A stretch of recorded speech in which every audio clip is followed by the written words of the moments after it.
From the outside, Amaka and Kunle looked like a perfect family. When people passed their street, they admired them quietly. 2 children, a peaceful compound. No loud fights, no public embarrassment. Kunle always walked with his shoulders high, office clothes neatly ironed, black shoes polished every morning, tie straight. He worked in a small office, nothing fancy, but his salary came every month.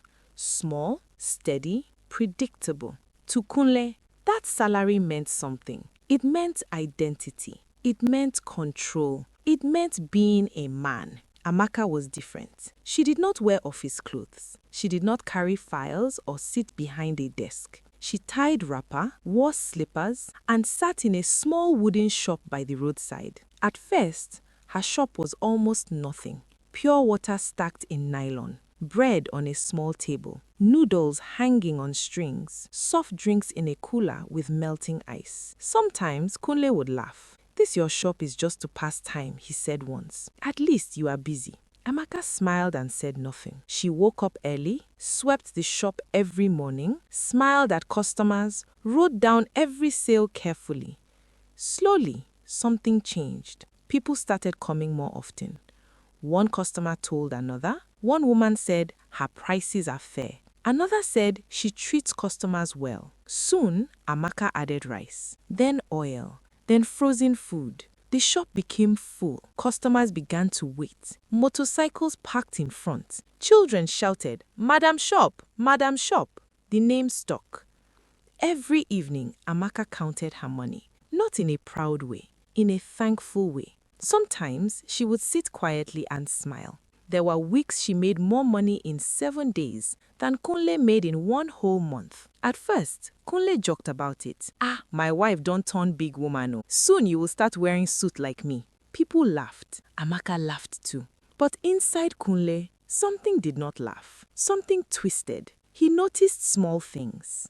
How people greeted Amaka first. How neighbors praised her hard work. How women came to ask her for advice. Even his own friends started saying things. "Guy, your wife dey try oh. She's really helping you." Each word entered his ears like fire. Helping you. Kunle did not like that word. At night, he lay beside Amaka and stared at the ceiling.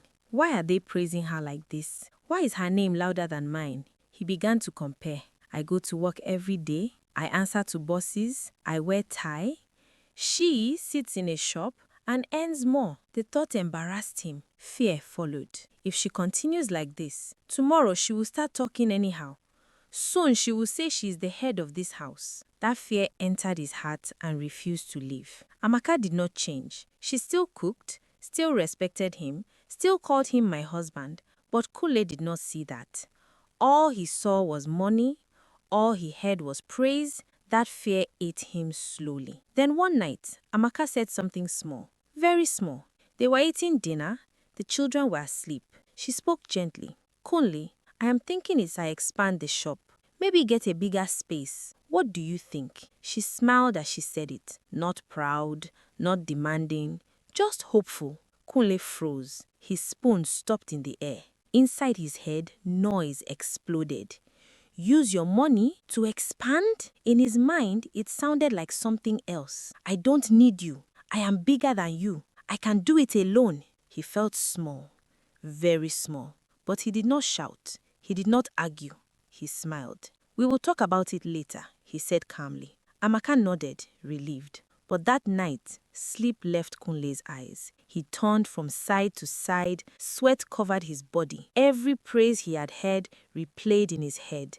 Every smile Amaka smiled counted as insult. His heart hardened. Something inside him snapped, and from that night, love began to die quietly. Kunle started keeping secrets. It did not happen suddenly. It crept in quietly. Before, after work, he used to come straight home. Now, he delayed. Sometimes he told Amaka there was traffic. Other times, my boss kept us late. But the truth was different. On his way back from work, Kunle began stopping at a street corner. It was a rough place, dirty ground, broken bottles, smoke in the air. That was where street boys gathered every evening. They were always there, laughing loudly, playing cards, smoking, looking for quick money. Kunle never talked to them before, but now he watched them from a distance. Fear followed him. Shame followed him, but something stronger pushed him forward. One evening, he stood there longer than usual. Two of the boys noticed him. "Oga, you dey look for person?" one asked. Kunle hesitated. His heart was beating fast. "I want to talk to two of you," he said quietly. They followed him a little distance away. Kunle looked around to be sure no one was listening. "There is a shop," he said in a low voice. "I want it gone." The boys stared at him. "Gone how? Like scatteram?" Kunle swallowed hard. "Burn it." They laughed loudly. "Oga, now joke. Which kind talk be this?" Kunle looked down. "Who own am?" one asked. Kunle paused. His throat dried. "My wife." Silence dropped. Then laughter exploded again. "Oga, you dey mad? Why you won't burn your own wife's shop?" Kunle said nothing. He slowly brought out money from his pocket. He opened it. The laughter stopped immediately. Eyes changed. Greed replaced surprise. "No question," Kunle said firmly. "No mistake." No reason was given, no explanation, just one instruction. "Burn it in the night. Make sure nothing remains." They nodded. Kunle walked away. His legs felt heavy, but his mind felt calm. That night, he went home like nothing happened. Amaka cooked dinner. They ate together. They talked about the children. Kunle even smiled. Later, in bed, Amaka slept peacefully beside him. Her breathing was slow and soft. Kunle turned and wrapped his arm around her. She shifted closer, trusting him. Outside, darkness waited. At midnight, fire rose. The boys came quietly. They poured fuel. They struck a match. Flames jumped. Wood cracked. Plastic melted. Fire swallowed everything. They ran. By morning, smoke filled the air. The smell of burnt goods spread across the street. Someone ran to Amaka's house and banged the door hard. Madam, your shop don't burn finish." Amaka woke with fear. She rushed out barefoot. Kunle followed her. What she saw broke her. Black ashes, twisted metal, charred wood. Everything was gone. Shelves, goods, freezers, years of sweat, ashes. Amaka screamed. She fell to the ground and cried like a child. Her body shook. Her voice cracked. Neighbors gathered. Some shouted in anger. Some shook their heads in pity. Who fit do this kind wicked thing? This woman, they try. Kunle held her tightly. He cried with her. At least, he pretended to. "It will be well," he whispered. God knows best. Inside him, there was silence. No regret, no pain, only relief. Months passed. The house that once felt warm became quiet. Amaka stayed warm every day. No shop, no customers, no purpose. She woke up early like before, but there was nowhere to go. She cooked, she cleaned, she took care of the children. Bills piled up, school fees, food, electricity, water. Kunle paid some, others waited. Amaka watched her husband grow tired. She saw the stress on his face, the silence, the anger. One afternoon, she gathered courage. Her voice was soft, almost shaking. "Kunle, please," she said, "can you loan me small money? I want to start again." Kunle exploded. "What did you say? You want to compete with me again?" His voice filled the room. "Remain in this house and take care of your children. I am the man here." Amaka froze. She did not answer. She lowered her head. Something inside her died quietly. From that day, she stopped asking, she stopped suggesting, she stopped dreaming. Time passed. Kunle became tired. His salary was not enough. He borrowed small money, then borrowed again. Loans followed him everywhere. Phone calls, threats, sleepless nights. He began to avoid home. Then one day, trouble came knocking. The street boys were caught for another crime. Police beat them, threatened them. Under pressure, they confessed everything. They mentioned Kule's name. The news moved fast. By evening, Amaka heard whispers. By night, she heard the truth. That night, the house was silent. The children were asleep. Amaka stood in front of Kule. Her voice was calm, too calm. "Did you burn my shop?" Kule laughed nervously. "Are you mad? Why will I do that?" He swore, he shouted, he denied, but his eyes betrayed him. Fear shook him. His voice cracked. Finally, he broke. "I was afraid," he cried. "You were making too much money. I didn't want you to replace me." Amaka stared at him like a stranger. "You destroyed me because of fear?" You watched me cry and slept beside me. Her heart cracked. That night, love died. The next morning, Amaka woke up before dawn. The house was quiet. Kule was asleep, his face tired, his eyes swollen from crying the night before. Amaka stood there and looked at him for a long time. This was the man she married. This was the man she trusted. This was the man who watched her life burn and held her while she cried. Her chest felt empty. No anger, no shouting, just deep disappointment. She turned away. Slowly, she packed her bags, clothes, important documents, small toys for the children. She woke her 2 daughters gently. "Pack your things," she said softly.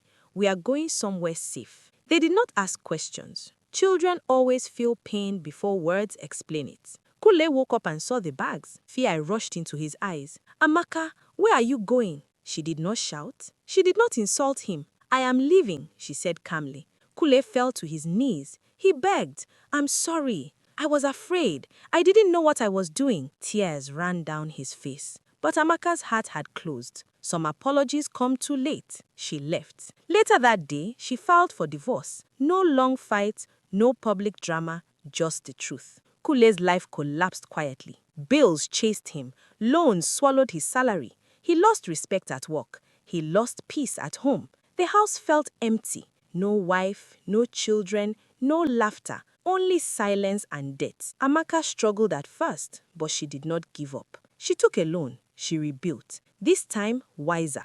This time, stronger. She started small again, but with fire in her heart. Within months, her business blossomed. Bigger shop, more customers, more respect. People admired her strength. Her daughter smiled again. Kule, he remained alone. He wanted to be the head of the home so badly. Now he became both the head and the tail, and there was no one left to drag with him. Kule always woke up to silence, not the normal silence of early morning. This one was heavy. No sound of plates, no children arguing, no voice calling his name. He sat up slowly and looked around. The bed was empty. Amaka's side was cold. For the first time since his marriage, Kule felt something strange. The house did not know him anymore. He walked into the sitting room. Nothing had changed, but everything had changed. The curtains were still there, the chairs were still there, but the warmth was gone. He sat down and stared at the wall. Minutes passed, then hours. No one asked him if he was hungry. No one asked him how his night was. That was when it entered his heart. I am alone. One fateful morning, his phone rang. Unknown number. "Oga Kule, good morning. About the loan." He hung up. Another call came, then another. Messages started entering. Threats, warnings, deadlines. His salary was already spent before it even entered his account. He went to work, but his mind was not there. His boss called him. "You are distracted." Kule nodded like a child. At work, people stopped respecting him. He had borrowed from some of them. He had promised and failed. Whispers followed him. "That guy don't scatter him life." Now pride finish him. Kule felt small, smaller than he ever felt when Amaka was making money. Money finished, food reduced. Kule started skipping meals. Some nights, he slept hungry. He sold small things. First his wristwatch, then his radio. One night, NEPA disconnected his light. Darkness became his companion. He sat in the dark and laughed bitterly. "So this is being the head of the home?" No one answered. Kunle lost his job. Not suddenly, slowly. Late coming, mistakes, no focus. One morning, his boss called him. "We can't continue like this." Kunle nodded. He had no strength to beg. He walked out of the office like a shadow. That day, rain fell. Kunle walked home soaked. No umbrella, no transport money. At home, he sat on the floor and cried. Not loud, not dramatic, just silent tears. One afternoon, Kunle saw Amaka. She was standing in front of her new shop.